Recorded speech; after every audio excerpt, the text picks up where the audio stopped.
Topic आज का ये है making learning come alive, ABL and IBL in pre school. ठीक है, एक्टिविटी बेस्ड लर्निंग ये क्या होती है और इंक्वायरी बेस्ड लर्निंग ये क्या होती है। ठीक है, जैसे मैंने आपको पहले कई बार बताया है कि हमारे अवर प्री स्कूल में हम दोनों मेथड यूज करते हैं, एक्टिविटी बेस्ड भी और इंक्वायरी बेस्ड भी। ठीक है, लेकिन होता यूँ है कि एक्टिविटी बेस्ड में आपको थोड़ा जनरली समझ आ जाता है कि एक्टिविटी बेस्ड का मतलब यही है कि हैंड्स ऑन एक्टिविटी हो और बच्चे एक्टिविटीज के थ्रू लर्न करें। ठीक है, ये जनरल मीनिंग हमें समझ आता है और हम उसमें एक्टिविटीज डालते हैं, लेकिन एक्टिविटीज का ट्रू मीनिंग क्या होता है और इसका हाँ बच्चों के ऊपर क्या इफेक्ट आता है, हम फिर ये देखें। ठीक है, उसके बाद हमारा जो दूसरा मेथड है इंक्वायरी बेस्ड लर्निंग, आईबीएल, ये बेसिकली इंटरनेशनल बैकलॉरिएट आईबी स्कूल्स हैं जहाँ पर ये इंक्वायरी बेस्ड लर्निंग इस्तेमाल होती है और ये बहुत एडवांस्ड है। ठीक है, जिन स्कूल्स में जो स्कूल्स आईबी डिक्लेयर होते हैं वहाँ पर बच्चों की जो फीस है मंथली वो 80,000। ठीक है, और हम वो टेक्निक जो है उसको हम यहाँ बच्चों में इम्प्लीमेंट करना चाह भी रहे हो, की भी है।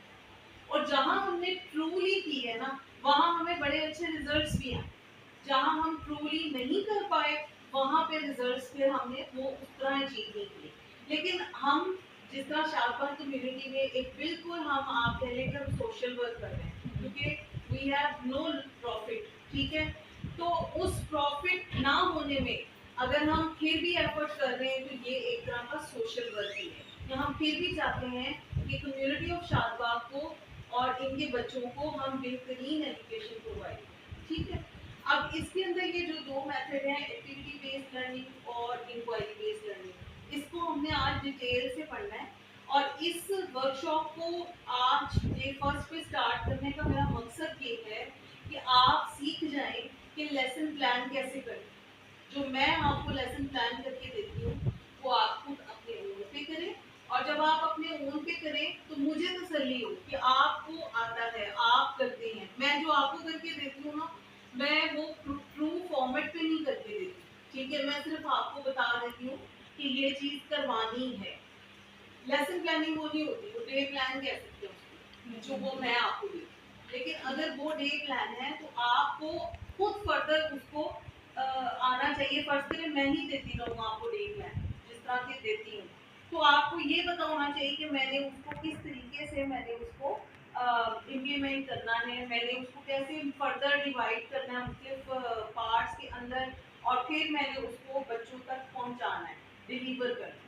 और डिलीवर जो करना है वो देखें ना, मैंने आपको करके दिया, अगर फर्स्ट करें 30% टास्क मेरा है तो 70% टास्क आपका है, तो आप कितने ज्यादा रिस्पॉन्सिबल हुए इस चीज के लिए। ठीक है, अगर आप वो 70% टास्क नहीं करेंगे तो डेफिनेटली बच्चों में कोई इम्प्रूवमेंट नहीं आएगी। जो 30% टास्क मैं आपको करके दे रही हूँ वो भी वेस्ट चला। ठीक है, अब नेक्स्ट हम देखते हैं कि हमारे पास नेक्स्ट इसमें क्या है।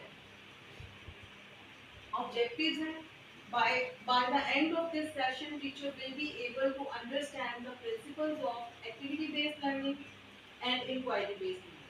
ठीक है, in short ABL and IBL। ठीक है, एक और लर्निंग भी होती है लेकिन वो ज्यादातर ग्रेड 3, 4, 5 इसमें इस्तेमाल होती है, सीनियर क्लासेस में भी, that is called project based learning, PBL है। ठीक है, लेकिन वो हम यहाँ छोटे बच्चों में प्रोजेक्ट्स करते हैं लेकिन ज्यादा ग्रुप टास्क होते हैं, इंडिविजुअल प्रोजेक्ट्स भी दे सकते हैं, तो इसलिए यहाँ पे ये इतना वर्क नहीं करता। नेक्स्ट आपके पास है डिजाइन एज अप्रोप्रिएट एक्टिविटीज। अब ये आपके जहन में रहे कि मैं आपको डे प्लान देती हूँ, उस डे प्लान को लेकर आपने अपनी एक्टिविटीज को डिजाइन करनी होती है। ठीक है, बार दफा मैंने लिखी होती है, बार दफा आपने उनको खुद डिजाइन करना होता है, तो वो आपको पता होना चाहिए कि हमने कैसे डिजाइन करनी है। ठीक है, एंड नेक्स्ट है facilitate curiosity, problem solving and exploration in pre schoolers. ये मेन चीज है, प्री स्कूल के जो बच्चे हैं उनमें नेचुरल क्यूरियोसिटी होती है, हर चीज को टच करने की ख्वाहिश होती है, एक्सप्लोर करने की, ये क्या है, ये क्यों है, ये उनके छोटे छोटे क्वेश्चन होते हैं। और जो टीचर्स बच्चों को स्नब कर देती हैं, उनको वो क्वेश्चंस पूछने नहीं देती हैं, तो डेफिनेटली आपने बच्चे की जो क्रिएटिविटी है उसको वहीं किल कर दी। ठीक है, जब क्वेश्चन छोटे छोटे बच्चा पूछ रहा है तो आप तंग मत पड़े और ये मत सोचे कि ये रेलेवेंट है। अगर कोई आ गया तो वो कहेगा कि ये क्या बातें हो रही हैं क्लास के अंदर, ठीक है। उसमें आप बच्चे को टॉपिक पर ले आए, उसको उसके एक दो आंसर्स पर ड्रेस करके आप उसको टॉपिक पे ले आए, ताकि टॉपिक पे जब बच्चा आ जाएगा तो डेफिनेटली बच्चा फिर आपसे उसी टॉपिक से रिलेटेड क्वेश्चन करेगा एंड ग्रेजुअली बच्चे को ये पता चल जाएगा कि मैंने टॉपिक पे ही रहना है, ठीक है।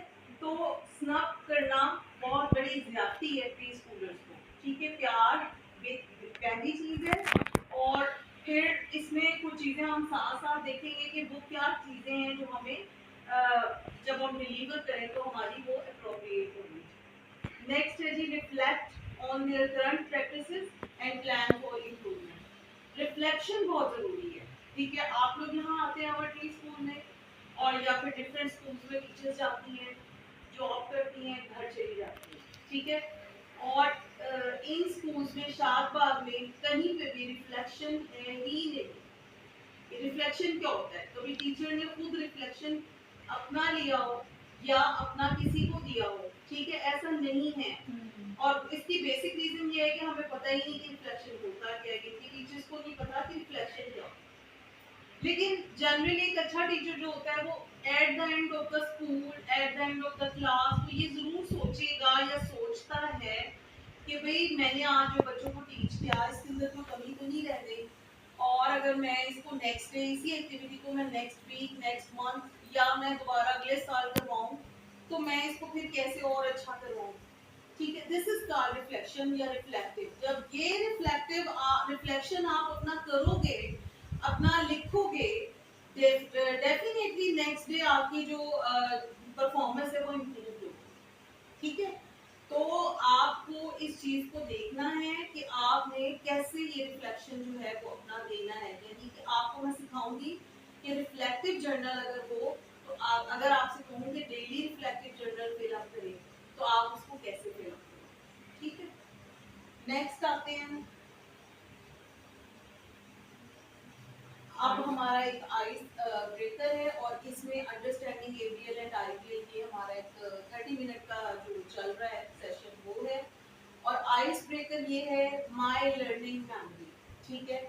तो इसमें हम शेयर करेंगे और मुझे आपकी फुली इन्वॉल्वमेंट रिक्वायर्ड है कि जिसमें आप मुझसे शेयर करेंगे कि आपकी जो लर्निंग मेमोरी है वो क्या है, ठीक है। तो हर जो स्टूडेंट होता है उसकी कोई ना कोई अच्छी मेमोरी होती है जो उसकी लर्निंग से जुड़ी होती है।